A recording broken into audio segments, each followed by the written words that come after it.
Hello everyone. Today's topic is chemical reaction and equations. This is your NCERT chapter 10th, chapter 1st of science. Okay. Now in this we will study chemical reactions, types of chemical reactions and how to balance equations. सबसे पहले chemical reactions से पहले हम क्या पहले पता होना चाहिए कि चेंजेस क्या होते हैं. Changes there are two types of changes, physical changes and chemical changes. ये आपने अपनी प्रीवियस क्लासेस में पढ़ा होगा. फिजिकल चेंजेस में क्या होता था कि no new substances formed. Chemical changes में क्या होता था, न्यू सब्सटेंसेस फॉर्म. तो अभी हमें जो पढ़ना है इससे वो रिलेटेड है केमिकल चेंजेस. तो जैसे एग्जाम्पल है केमिकल चेंजेस का, रस्टिंग ऑफ आयरन. रस्टिंग का मतलब क्या होता है, जंग जो लग जाती है आयरन के ऊपर. तो जब आयरन के ऊपर जंग लग जाती है तो उसके ऊपर एक ब्राउन कलर की कोटिंग बन जाती है जिसको बोलते हैं रस्ट. अब वो वापस आयरन हमें वापस दोबारा वैसे नहीं मिल सकती. तो इट मीन्स क्या हो गया, वो एक इरिवर्सिबल चेंज है. और क्योंकि एक नया सब्सटेंस बन रहा है, नया सब्सटेंस क्या बन रहा है, रस्ट बन रहा है एक. तो ये होगी एक केमिकल रिएक्शन.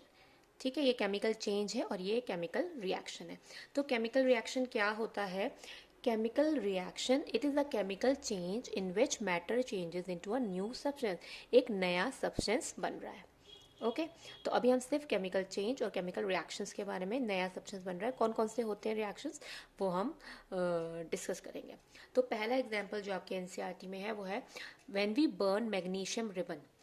जब हम मैग्नीशियम के रिबन को बर्न करते हैं डायरेक्ट फ्लेम में डायरेक्ट मैग्नीशियम रिबन को बर्न करोगे तो जो उसकी फ्लेम होगी वाइट कलर की फ्लेम हो जाएगी और एक वाइट पाउडर प्रोड्यूस्ड होगा. तो ऑब्जर्वेशन अगर आपसे पूछेंगे तो what happens when we burn magnesium ribbon. तो when we burn magnesium ribbon it burns with a dazzling flame. Dazzling मतलब चमकती हुई white flame and it changes into a white powder. तो ऑब्जर्वेशन क्या है आपका, डैजलिंग वाइट फ्लेम और एक वाइट पाउडर. ओके अब तो ये तो तुमने ऑब्जर्वेशन बोल दिया, थ्योरेटिकली बोल दिया. क्योंकि ये साइंस है, क्योंकि ये केमिस्ट्री है, तो आपको सिंबल्स में बताना होता है. पहले हम लिखेंगे वर्ड इक्वेशन. वर्ड इक्वेशन क्या हो जाती है, जिसमें हम पूरा लिखेंगे कि मैग्नीशियम है, जब वो बर्न करा हमने इसको मैग्नीशियम रिबन को, ठीक है, in the presence of oxygen के साथ रिएक्ट करती है वो, तो क्या बन रहा है हमारा, मैग्नीशियम ऑक्साइड. ये तो हमारी वर्ड इक्वेशन हो गई. ठीक है, बर्निंग कहीं पे भी होगी तो जनरली हम क्या ट्रीट करते हैं, ऑक्सीजन से. तो कह रहे हैं magnesium in Burns in presence of oxygen.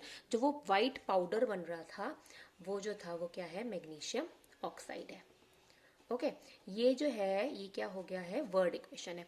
मतलब सिंपल लिख दोगे, लेकिन क्योंकि केमिस्ट्री में ये सिंपल तो हम नहीं समझ सकते, बैलेंसिंग नहीं, इसको बैलेंसिंग नहीं कर सकते हो. तो तुम्हें फॉर्मूले वैलेंसीज वगैरह आने चाहिए और आपने ये पहले पढ़ा होगा. अगर फिर भी आप चाहते हैं कि मैं ये दोबारा से वैलेंसी की वीडियो बना दूँ तो मुझे मैसेज कर दीजिएगा, कमेंट कर दीजिएगा, मैं वैलेंसीज भी आपको एक्सप्लेन कर दूंगी. अब इसका सिंबल लिखना है हमने, ये हमने वर्ड इक्वेशन लिख दी. वर्ड इक्वेशन मतलब पूरा पूरा लिख दिया जो हो रहा था. ठीक है, और अब हमने इसका सिंबल्स लिखेंगे तो हम कैसे लिखेंगे, मैग्नीशियम, ऑक्सीजन का सिंबल होता है O2. कहीं पे भी ऑक्सीजन होगा लिखना O2. अब ये ऑक्साइड बन रहा है तो ये ऑक्साइड होता है MgO. मैं बताती हूँ अभी ये फॉर्मूला कैसे बना. MgO कैसे बनेगा, मैग्नीशियम की वैलेंसी होती है 2 और ऑक्साइड की वैलेंसी होती है -2. ये वैलेंसीज इंटरचेंज होती हैं और फॉर्मूला बन गया Mg2O2, या फिर ये 2 कट हो जाएगा तो बना MgO. ठीक है, ये सब पुरानी में होता है लेकिन आपको सिंपल क्या है, मैग्नीशियम ऑक्साइड बन रहा है. ये समझ में आ गया इतनी बात कि जब when we burn magnesium ribbon a white dazzling flame is produced and magnesium oxide is formed.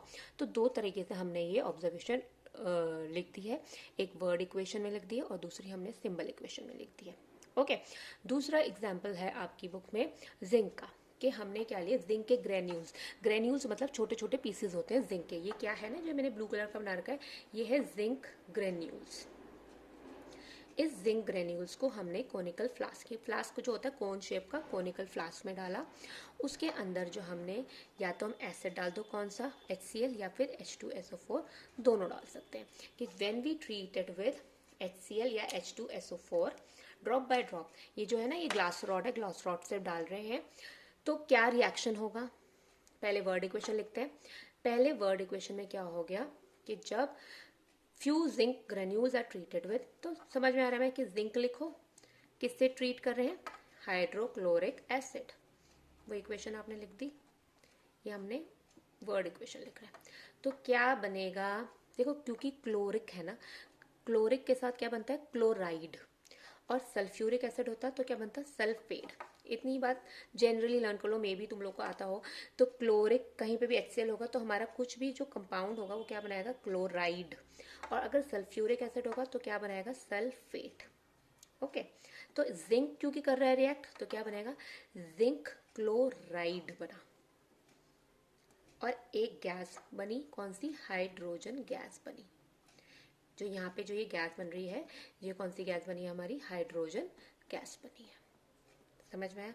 Simple observation क्या बोलोगे अगर क्वेश्चन आता है तुम्हारा, what happened when zinc is treated with hydrochloric acid when few drops are added to zinc granules, when few drops of hydrochloric acid is added to zinc granules, तो क्या बनेगा, zinc chloride is formed, which gas is evolved, hydrogen gas is evolved। ठीक है, अब इसका हमने symbol लिखना है।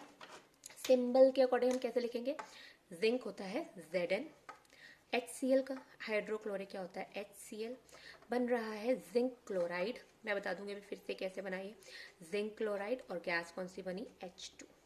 ओके, इसको फिर मैं बता देती हूँ आपको फॉर्मूला कैसे बना। आपको ये याद होनी चाहिए, वैलेंसी, जिंक की वैलेंसी होती है +2, क्लोराइड की वैलेंसी होती है 1। ओके, तो फिर ये इंटरचेंज होती है यहाँ पे वैलेंसीज, तो ये हो गई ZnCl2। इस तरीके से ये इसका फॉर्मूला बना, ये लिख दिया।